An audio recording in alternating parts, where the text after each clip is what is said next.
Bueno, el capítulo 7 del libro de Jimena Canales se titula Bergson escribe a Lorentz y vamos a ver el contenido de este capítulo y pues traje algunas imágenes. Esta está un poco borrosa, pero ahí están Einstein y Lorentz y se ve la diferencia de edad.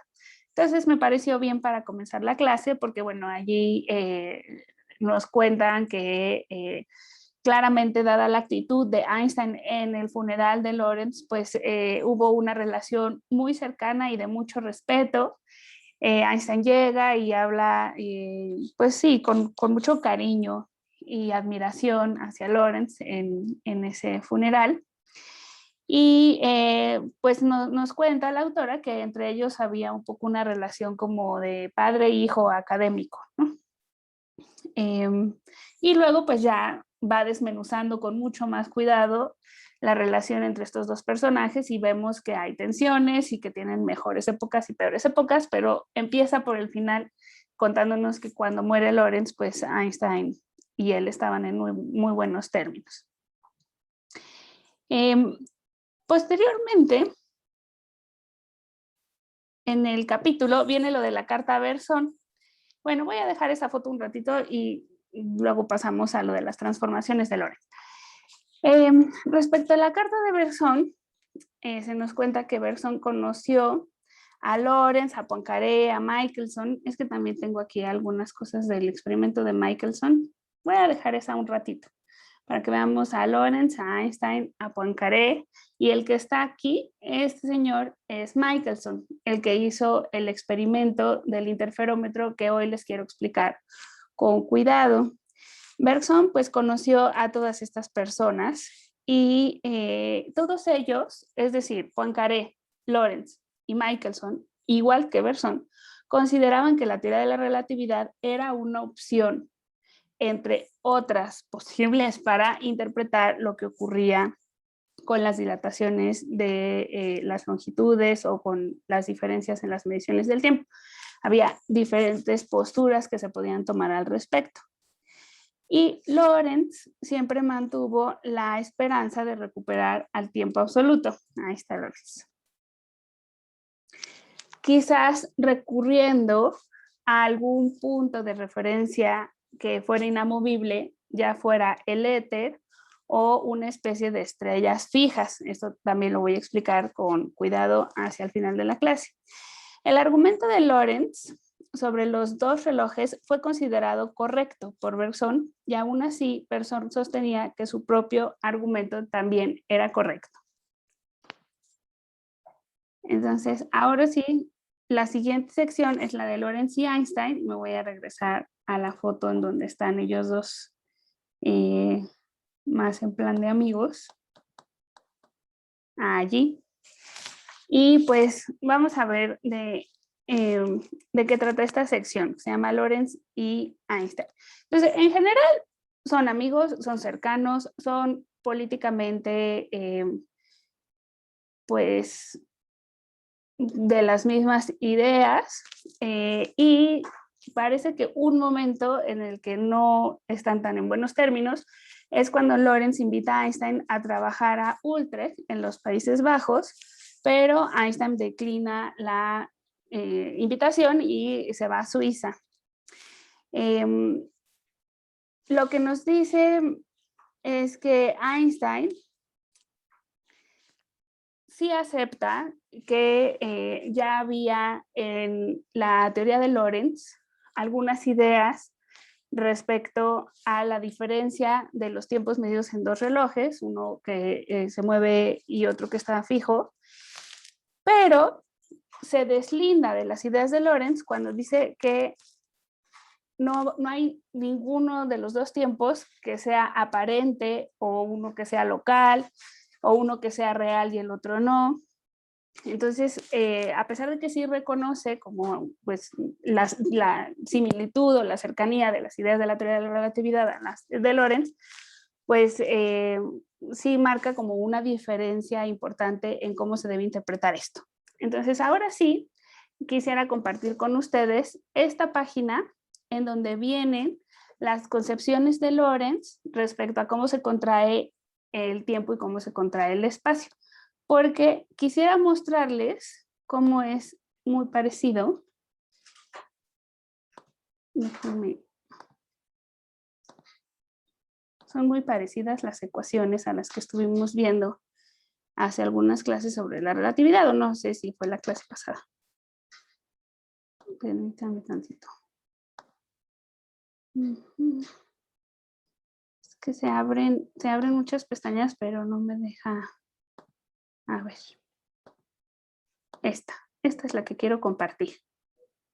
Bueno, ahí se quedó grabado el link en la grabación. Lo encontré buscando las contracciones de longitud y contracciones de tiempo según Lorentz. Y pues voy a leer un poquito esta página para que veamos como el trabajo que estaba haciendo Lorentz y cómo pues de pronto se siente la cercanía con la relatividad. Entonces, la longitud de cualquier objeto en un marco móvil aparecerá acortada o contraída en la dirección del movimiento. La cantidad de contracción se puede calcular con las ecuaciones que Lorentz construyó. La longitud es máxima en un marco en el que el objeto está en reposo.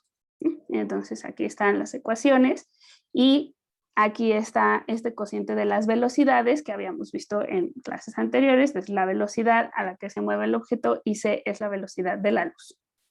Y también hablaba Lorentz de la dilatación del tiempo. Bueno, aquí hablan como de el tiempo medio de un muón en su propio marco de referencia, tendrá un tiempo de vida propio. Esta parte es la que me interesa mostrarles, que nuevamente pues tiene estas ecuaciones que nos resultan muy, pues son finalmente las ecuaciones de la teoría de la relatividad. Y vemos que lo que ocurre es que hay mucha tensión entre Einstein y Lorentz respecto a cómo interpretar pues estos marcos teóricos, matemáticos, científicos. Aquí nos dice, un reloj en un marco de referencia móvil se verá que corre lentamente o de forma dilatada, de acuerdo con la dilatación del tiempo, así es como la llamó Lorentz. El tiempo será siempre más corto que si fuera medido en un marco en reposo. Entonces, ahora sí, me regreso al PowerPoint. Tenemos por aquí. Y bueno, otra de las cosas que decía Lorentz es que dos fenómenos que ocurren en dos lugares diferentes pueden parecer simultáneos, aunque no lo sean. Esto pues me generó algunas dudas y recurrí nuevamente al ABC de la relatividad, que ya les había enseñado también en alguna clase, pues que tenía el engargolado, es un libro de Bertrand Russell. Y en él hay un capítulo que se llama Medidas de tiempo y de longitud. Y les voy a leer el primer párrafo de ese capítulo porque tiene que ver con esta cuestión de la simultaneidad según Lorentz y de cómo, bueno, en este momento en el que surge la teoría de la relatividad, se tuvo que entender de otra manera la simultaneidad.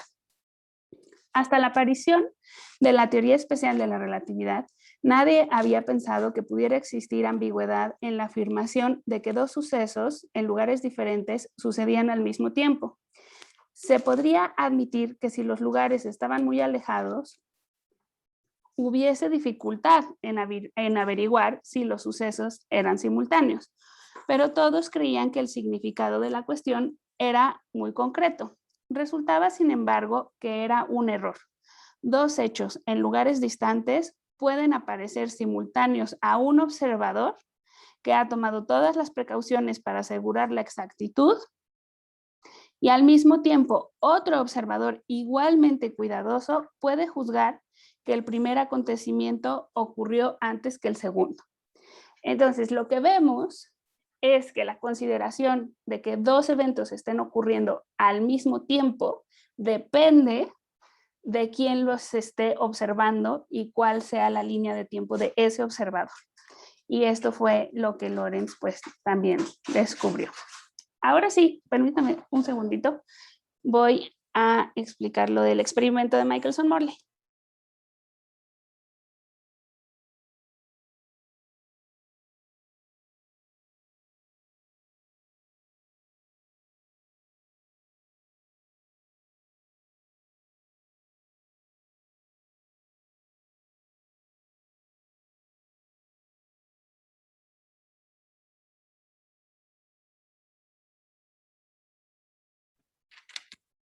Disculpen mi falta de seriedad, pero sí voy a acusar a mi cachorra porque acaba de romper un libro que se llama Los cazadores de microbios y ya le arrancó la portada. Y me gustaría muchísimo detener la clase para irla a regañar, pero voy a continuar dando la clase. Bueno, pues, ¿qué sucedió con el experimento de Michelson-Morley? Así es como yo lo entendí y por eso se los quiero explicar de esta manera. Lo que ocurre con el experimento, que estamos hablando de este hombre Michelson, contemporáneo a todos los personajes que hemos estado conociendo este semestre, y lo que pensaban era que pues existía un medio llamado éter en donde la luz se trasladaba. O sea, pues sí, se transmitía de un lugar a otro, ¿no? Entonces, pues estaban muy preocupados por demostrar la existencia del éter o detectar al éter. Entonces, pensaron de la siguiente manera. Dijeron, si hubiera éter, cuando la Tierra va pues recorriendo su órbita, tendría que estar como transitando en una corriente de éter. Y detrás de ella, pues tiene que dejar como un poco de secuelas, como de ese movimiento, como un barco que se va moviendo, ¿no? Y entonces dicen, podemos pensar en el éter por un momento como si fuera un río, y en ese río vamos a comparar las trayectorias de dos nadadores. Uno, por ejemplo, que va, digamos, atravesando el río en vertical hacia arriba y hacia abajo, pues va a tardar cierta cantidad de tiempo en llegar otra vez como al punto de partida, y un nadador que nada en contra de la corriente y después a favor de la corriente, de manera perpendicular al primer nadador, pues va a tener una trayectoria que podemos comparar con la primera. Y esto, si es verdad que existe una corriente de éter o de agua en este caso, pues nos va a permitir diferenciar entre las dos trayectorias y vamos a ver que hay una diferencia en el tiempo que tardan en hacer sus recorridos. Aquí está abajito en la gráfica que hay una diferencia en el tiempo, ¿no? Entonces, esto es la metáfora, digamos, la similitud de la situación del éter con la situación de un río. Entonces, exactamente con esa misma estructura se hace el dispositivo experimental en el que ahora los recorridos los van a hacer rayos de luz en vez de los nadadores, ¿no? Entonces, un rayo de luz va a ir de manera horizontal de ida y vuelta, otro va a ir perpendicular, vertical, de ida y vuelta, y si es verdad que hay una corriente de brisa etérea, vamos a ver que cuando se concentren esos dos rayos en una pantalla o en un detector de luz, pues tienen que llegar en momentos distintos. Si llegan en momentos distintos, lo que ocurre es que hay un patrón de interferencia en la pantalla. Entonces, eso era lo que se esperaba ver. Un patrón como cuando se juntan dos olas, si aventamos dos piedras en un lago y las olas se encuentran, pues generan este patrón de interferencia. Eso era lo que esperaban ver, pero nunca lo vieron, porque resulta que el éter pues no existe. Pero insistieron muchísimo, muchísimo en que debía haber errores en el experimento y que esa era la razón por la cual no lograban ver el patrón de interferencia. Entonces, con estos dos diagramitas espero que ya se entienda mejor. Este dispositivo ya se parece más al que se construyó en realidad, y una de las cosas que tuvieron que hacer Michelson y Morley, que ya fue pues también otro científico muy famoso por hacer los experimentos con Michelson, es que pusieron el dispositivo en una cama de mercurio porque con eso iban a evitar los posibles como errores o ruidos por los movimientos que pudiera haber en el laboratorio, ¿no? Entonces decían así como si la cama de mercurio está perfectamente estática, entonces no hay ruido, no hay movimiento que esté interfiriendo, y la fuente de luz pegaba en un espejo que era la que dividía las dos trayectorias. ¿Sí? Entonces les enseño que es el dispositivo más parecido al real, pero primero quería explicar los otros dos anteriores para que se vea que lo que se estaba haciendo era comparar trayectorias y que se quería demostrar que existía el éter. Ahora, cuando no salió bien el experimento, incluso con la cama de mercurio y con varios intentos de mejorar el experimento, una de las explicaciones que se dio es que el patrón de interferencia no aparecía porque se estaba contrayendo uno de los brazos del interferómetro. Esto se llama interferómetro y uno de los brazos se estaba contrayendo, como decían las contracciones de Lorentz. Entonces, esto sí se los quería compartir para que noten lo que es una hipótesis ad hoc. Una hipótesis ad hoc es algo que los científicos hacen para explicar un experimento cuando no les salió bien y tratan todavía como de adoptar, sí, por eso se llama ad hoc, porque es como acomodar las teorías en las que creen para dar cuenta del experimento que salió mal.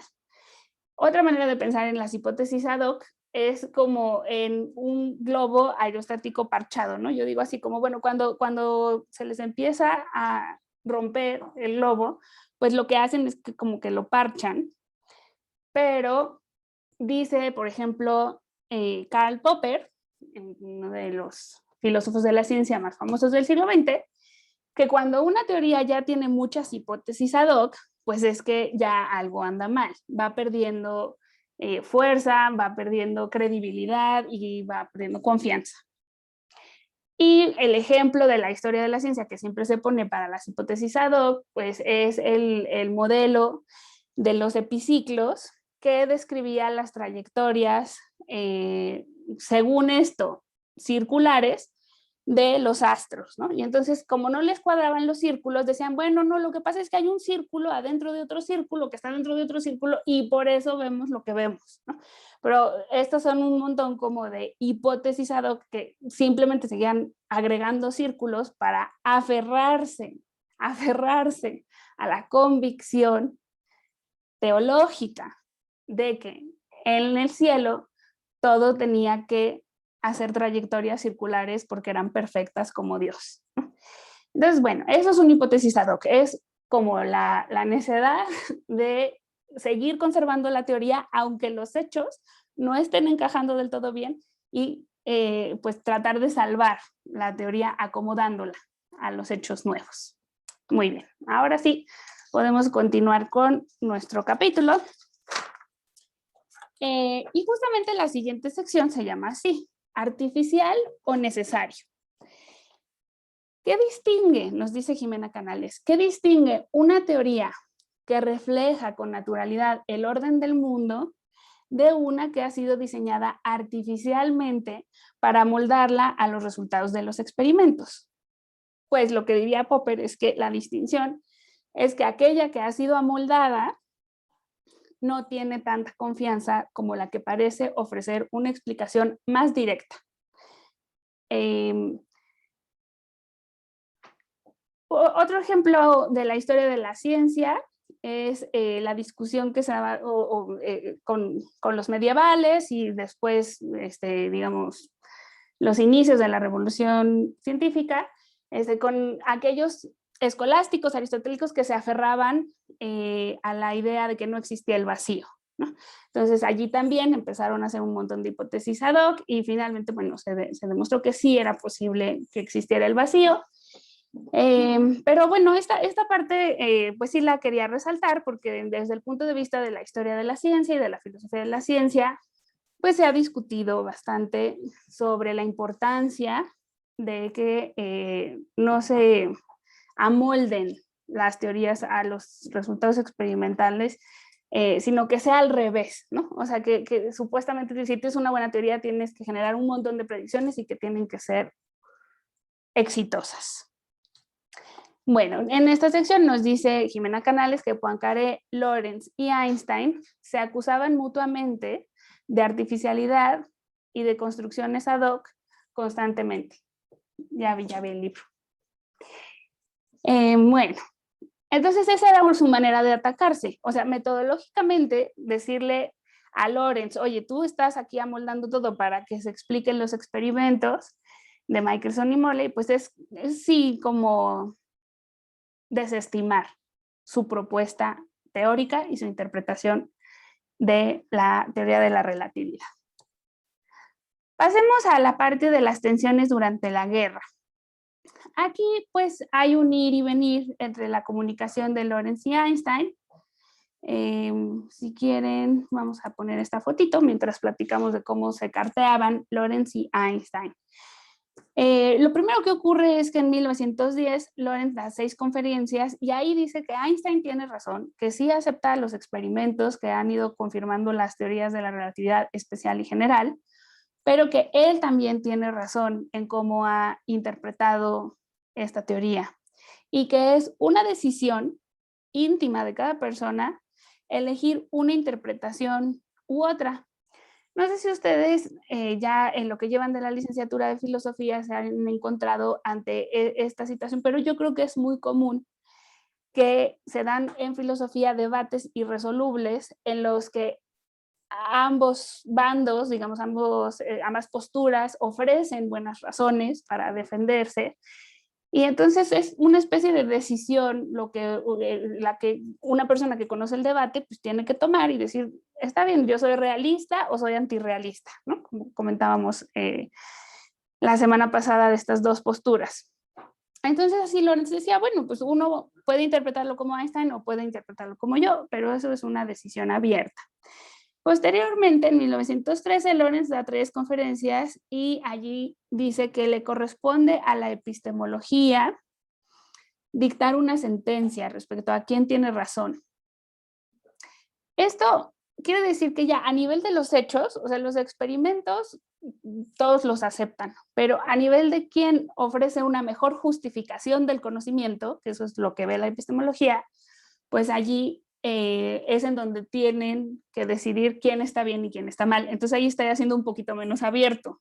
O sea, como que ya dice, uno tiene razón y que la epistemología decida quién se ha justificado mejor. Luego Einstein publica una crítica mordaz a la interpretación de Lorentz, acusando de que pues, la interpretación de Lorentz le genera desconfianza, y Lorentz responde en una carta bastante molesto, especificando los 2 puntos que le parecen erróneos de la teoría de la relatividad. Uno es que no se puede atribuir a las coordenadas temporales una categoría equivalente a las espaciales. Y Einstein pues está haciendo eso con el espacio-tiempo, como hemos comentado. Y el segundo punto erróneo de la teoría de la relatividad según Lorentz es que, y aquí lo acusa a Einstein, fíjense muy bien, cómo le dice que es un espíritu imperfecto. Dice, aunque los espíritus imperfectos no distingan entre un tiempo y el otro, entre T1 y T2, un espíritu universal sí sería capaz de distinguir cuál de los dos es más real. Una especie de ojo de Dios o de punto de vista desde ningún lugar, que también se habla mucho de eso en la ciencia, sí sería capaz de distinguir entre los dos tiempos, pero acuérdense que Einstein decía que eran indistinguibles y que los dos son igualmente reales, entonces ahí le está acusando de ser un espíritu imperfecto. La capacidad de desentrañar la equivalencia entre el tiempo 1 y el tiempo 2 trascienden los límites de la física.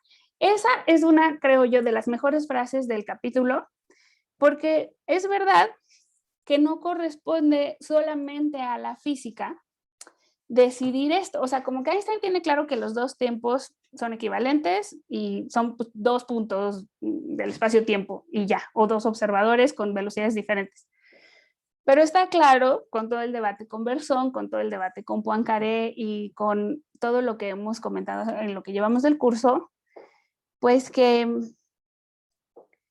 la discusión había trascendido ya a la física y que la respuesta iba un poco más allá si nos metemos en cuestiones más fenomenológicas, ¿no?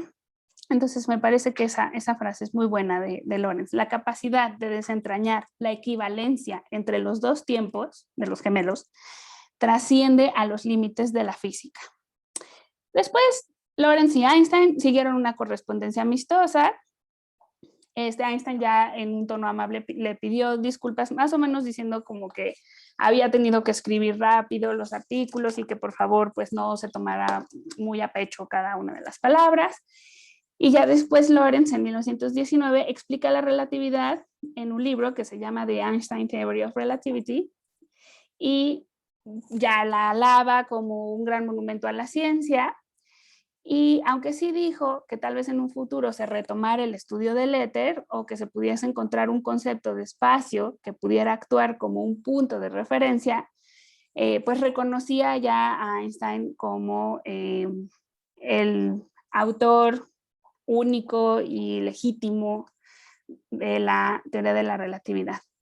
Es mi impresión que ahí donde Bergson, o sea, les estoy diciendo yo, Fernanda, ya no estoy hablando de los personajes, yo pienso que ahí donde Bergson no pudo aprender con H intermedia, así como abrazar, recibir, asimilar la ocurrencia de dos tiempos relativos, me da la impresión que Lorentz no pudo aprender las ocurrencias relativas en el espacio, porque se siguió aferrando a que hubiera un espacio absoluto al cual se pudiera hacer referencia. Y por eso sí me voy a pasar ahorita a la cuestión de las estrellas fijas. Las estrellas fijas en las cosmogonías antiguas, por ejemplo en la astronomía de Platón, pues son esta última esfera que todo lo contiene, en donde por supuesto piensa que la Tierra está en el centro, el primer astro que gira en torno a la Tierra es la Luna, y esto divide el universo en el universo sublunar y supralunar, donde el supralunar siempre va a ser perfecto y divino, mientras que el sublunar es imperfecto, vulgar y contingente. Y bueno, el siguiente astro es Mercurio, luego Venus, y luego está la esfera del Sol, después Marte, Júpiter, Saturno, y después de Saturno ya viene esta esfera de las estrellas fijas, que por supuesto si la completáramos, pues estaría rodeando todo el universo y lo tendría contenido. Y este era un marco de referencia perfecto para medir todas las distancias del espacio a partir de él. Es un lugar fijo en el universo. Entonces, aunque Lorentz entiende que ya se abandonó este modelo geocéntrico para pasar al heliocéntrico o incluso un universo sin centro, sigue anhelando esta estructura en el espacio que sirva como un punto de referencia absoluto. Cuando se abandonó la idea, específicamente la de Platón, de las estrellas fijas, cuando Giordano Bruno, que es este personaje que van a ver mucho en Historia de las Ciencias o en Filosofía de las Ciencias, este personaje que es Giordano Bruno, nos dice en el siglo XVI que más allá de lo que se cree que son las estrellas fijas, hay un universo infinito en donde hay muchos otros soles y muchos otros planetas. Bueno, entonces esto sí les quería compartir de las estrellas fijas y vemos en esta tabla comparativa, como ya con toda claridad, cuál es la diferencia de la interpretación de Lorentz y la interpretación de Einstein respecto a las contracciones del tiempo y del espacio. Lorentz quiere mantener las nociones clásicas del tiempo y del espacio, que son independientes entre sí, y anhela concebir en el futuro un espacio que sea un punto de referencia fijo. Y Einstein nos dice que ni siquiera tiene sentido plantearse que un tiempo sea mejor que el otro. Está, por supuesto, dispuesto a reconocer la relatividad del tiempo y del espacio y unirlos en un mismo concepto que es el espacio-tiempo. Bueno, en los 20 años, no es cierto, en los años 20 atacan a Einstein por ser judío en la Filarmónica, y allí Lorentz sí se acerca mucho a él y lo apoya, y es en donde se empieza a ver esta fraternidad que ya no se va a terminar nunca entre ellos dos, porque sí estaban muy de acuerdo en que no debía haber exclusión, y pues estaban en los ambientes científicos en contra de cualquier grupo que hiciera exclusión de los judíos. Entonces allí sí, pues ya se acercan mucho independientemente de las tensiones que puedan tener respecto a la física. Y en 1928, y aquí sí ya estoy acabando con mi exposición porque ya estoy llegando al final del capítulo, en 1928 Lorentz tiene esta cita en donde yo siento que ya se dio absolutamente y dice, Einstein hizo absolutamente toda la teoría de la relatividad, la especial y la general, sus teorías son de su autoría, nada de lo que hicimos los predecesores fue robado, ¿no? O sea, porque dice sus teorías son independientes de los hallazgos que habíamos hecho los antecesores. Y de todas maneras dice, pero voy a seguir sosteniendo mi interpretación, ya después de cerrar la cita.